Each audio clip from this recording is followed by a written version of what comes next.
Spider-Man No Way Home, Venom Let There Be Carnage, Miss Marvel ou encore les Gardiens de la Galaxie 3. Bienvenue dans cette nouvelle vidéo les amis, j'espère que vous allez extrêmement bien. Bienvenue dans une vidéo Hero News, concept qu'on avait lancé il y a pas mal de temps et qu'on avait finalement abandonné. Voici le retour. J'ai donc récapitulé pas mal de news Marvel qui étaient sorties récemment, que ce soit cette semaine ou alors il y a quelques heures. Je vais vous les balancer pour ceux qui ne les savent pas. Pas mal de choses assez croustillantes. Si jamais cette vidéo là vous plaît, vous pouvez bien sûr déjà lâcher un petit like, ça fait extrêmement plaisir. En commentaire vous me dites la news qui vous chauffe le plus. Et on est de suite parti pour commencer cette petite vidéo Hero News. Installe-toi bien, c'est parti. On va donc commencer cette vidéo Hero News avec une news officielle cette fois-ci concernant le personnage et surtout le film Venom 2 Let There Be Carnage. On a désormais la durée du film, la vraie, pas mal de rumeurs au début parlaient de 1h30, ensuite c'est repassé à 2h, c'était assez flou. Il a fallu que le réalisateur du film mette un petit coup de pied dans la ruche pour officialiser donc la durée du film qui est donc de 1h37, générique inclus. Qu'est-ce qu'on pense de cette petite news? Personnellement, beaucoup râlent parce qu'ils trouvent que le temps est très peu et finalement pas beaucoup. Personnellement, je vais du principe que si le film en 1h30 arrive à développer assez correctement et à retranscrire l'image qu'il doit retranscrire en 1h30, moi ça me dérange pas. Si tout est bien fait et que c'est réglo, que c'est rythmé, qu'il y a du rythme, qu'il n'oublie rien en fait en 1h30, moi je pars du principe que ça me va. Si en revanche il loupe beaucoup de choses et que ça aurait mérité 2 heures, ben ça me dérange. Mais je préfère que le film dure 1h30, que tout soit vraiment carré, que tout soit dit, expliqué, qu'un film de 2 heures où vraiment tu sais pas où te mettre, c'est chiant, c'est long et le temps passe pas. Voilà, je préfère un film 1h30 carré avec vraiment où tu t'ennuies pas qu'un film de 2 heures beaucoup trop long. Dites-moi ce que vous en pensez concernant justement cette durée. Je sais que beaucoup ont râlé concernant la durée du film. Je pense qu'on peut lui laisser sa chance et en vrai à voir ce que ça va donner. Il y a Carnage et surtout que le réalisateur en plus Andy Serkis en a parlé. Il disait que justement Carnage, malgré que le film ne soit pas R-rated, il est réussi selon lui à retranscrire voilà justement l'horreur, l'horrifique du personnage de Carnage sans que le film soit R-rated. Et Tom Hardy, l'acteur qui joue donc Eddie Brock et Venom, a confirmé les propos. Pourtant lui qui avait râlé vraiment sur le film de Venom 1 comme quoi qu'il n'y avait pas les scènes vraiment hard, qu'ils n'avaient pas été mises, il avait râlé et là il a approuvé les propos d'Andy Serkis, donc c'est assez rassurant. Prochaine news, on va parler donc du côté vraiment MCU, du personnage de Miss Marvel. On a très peu parlé sur la chaîne, mais il faut savoir que moi c'est un personnage qui me chauffe de fou. Et là on va précisément parler donc des pouvoirs de Miss Marvel. C'est Daniel RPK, donc grand blogueur qui balance pas mal de rumeurs et généralement qui s'avère être vrai. Très peu de temps après, c'est également lui d'ailleurs qui nous a balancé la date et le moment du trailer de Venom 2. Là, il nous a donc parlé de Miss Marvel, de ses pouvoirs. Donc, concernant les pouvoirs de Miss Marvel, une grosse interrogation était sur le point de est-ce qu'elle va être retranscrite comme elle était dans les comics.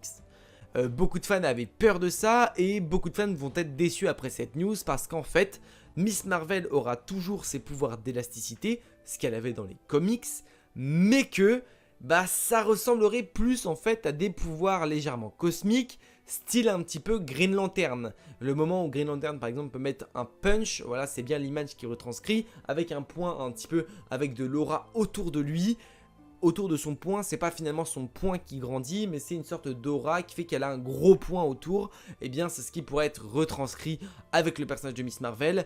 Alors donc ça enlève un petit peu l'image de elle est élastique un petit peu comme Mister Fantastic. Je pense que si Marvel le font, personnellement je suis grave chaud, ça me plairait et why not, je suis vraiment pour. Mais je pense que si Marvel le font, et c'est ce qui va faire râler les fans en fait, ben s'ils le font c'est pour éviter que Miss Marvel ressemble trop au personnage de Mister Fantastic. Les 4 Fantastiques vont arriver dans la MCU d'ici peu. Mettre une ressemblance entre ces deux personnages peut-être assez risqué, peut-être assez redondant. Donc ils ont préféré adapter d'une façon un peu différente, beaucoup plus cosmique. Parce que le personnage de Miss Marvel va finalement se rapprocher aussi de Captain Marvel, de Monica Rambeau. Elle va faire partie du film The Marvels. Donc forcément, il faut qu'elle ait une ressemblance, hormis le costume bien sûr, et bien avec le personnage de Captain Marvel. elle aura donc un petit côté cosmique qui n'était pas forcément prévu initialement. On va parler de Sony et du film Madame Web, ou en tout cas de la production concernant le personnage de Madame Web. Pour ceux qui ne connaissent pas Madame Web, c'est un personnage issu et qui fait partie un petit peu de l'univers de Spider-Man. Ça a notamment été un petit peu le mentor de Spider-Woman, je sais plus exactement, mais elle a un lien pour sûr avec Salem qui a été incorporé dans WandaVision avec le personnage d'Agatha Harkness. Donc peut-être possiblement un lien entre Madame Web, Agatha, Wanda, peut-être, bon je vais loin, mais peut-être un petit lien entre tout ça avec justement le lieu, Salem. Là n'était pas la news, je voulais juste un petit peu vous expliquer qui était Madame Web. Ce film là, donc de Madame Web, continuera à explorer le Spider-Verse. Ce qui peut être assez intéressant et ce qui peut vouloir dire qu'on va encore découvrir pas mal de nouveaux personnages, que ce soit vilains ou héros du côté de Spider-Man, et qui sont pas encore arrivés. Miles Morales, Spider-Gwen, Kraven avec Morbius, avec d'autres méchants, le Rhino, qui sont pas encore prévus actuellement, mais qui peuvent arriver, donc potentiellement un lien avec Spider-Man. Spider-Man No Way Home, je ne pense pas, parce que c'est bien trop tôt je pense, mais potentiellement par la suite Spider-Man 5, peut-être si on y est en tout cas. Mais voilà, c'est assez intéressant de savoir que eh bien, le Spider-Verse va pas s'arrêter à No Way Home, mais va continuer au-delà de Spider-Man No Way Home. On passe ensuite du côté des Gardiens de la Galaxie volume 3. On va parler du personnage d'Adam Warlock qui avait été teasé justement à la fin des Gardiens de la Galaxie volume 2. Il se pourrait que Adam Warlock arrive enfin dans les Gardiens 3. Ce serait incroyable, sachant que ce personnage-là a été teasé il y a pas mal de temps, qu'on n'a jamais eu de nouvelles concernant ce personnage, que ce soit dans Avengers, Captain Marvel ou peu importe toute autre production Marvel. En fait, on n'a jamais réentendu parler de ce personnage qui avait été teasé à la fin des Gardiens 2. Peut-être que là, il serait enfin, d'après Daniel RPK, il serait de retour et devrait être présent dans les Gardiens de la Galaxie volume 3, ce qui serait plutôt incroyable. Ça tombe plutôt bien parce que actuellement le film est au stade des castings, donc ils recrutent, ils voient comment ça peut se dérouler, etc. Donc c'est potentiellement faisable. Ensuite, autre news concernant, rumeur surtout concernant le personnage de Drax, on va en parler. Il a été dit que le film des Gardiens de la Galaxie volume 3 serait un film assez triste qui pourrait faire pleurer les fans. On aurait potentiellement la mort, on peut penser à la mort d'un personnage présent dans la Dream Team des Gardiens de la Galaxie, et potentiellement Dave Bautista, donc l'incarnateur de Drax. Il se pourrait, d'après une ITV qui a été fait entre Dave Bautista et James Gunn, avec pas mal en tout cas de sous-entendus concernant la mort, la tristesse dans le film, et bizarrement il y a cet acteur là qui dirait que, eh bien ça pourrait en tout cas être la fin du personnage de Drax. On s'y attend et c'est probable, et je pense que ce serait vachement symbolique et ça pourrait faire de la peine, mais ce serait beau, ce qui ferait que ce serait un beau film. La mort d'un des personnages principaux, Drax, voilà, ce personnage se fait pas mal tailler, c'est un personnage assez invisible qui est là juste pour l'humour, mais je pense que la mort de ce personnage là, elle pourrait être sympa et ça pourrait donner une belle touche au film, un petit peu de noirceur et de tristesse qui ferait que ce serait vraiment un bon film émotionnel. Après avoir parlé de Drax, on va parler d'un film beaucoup plus récent, Shang-Chi et la légende des 10 anneaux.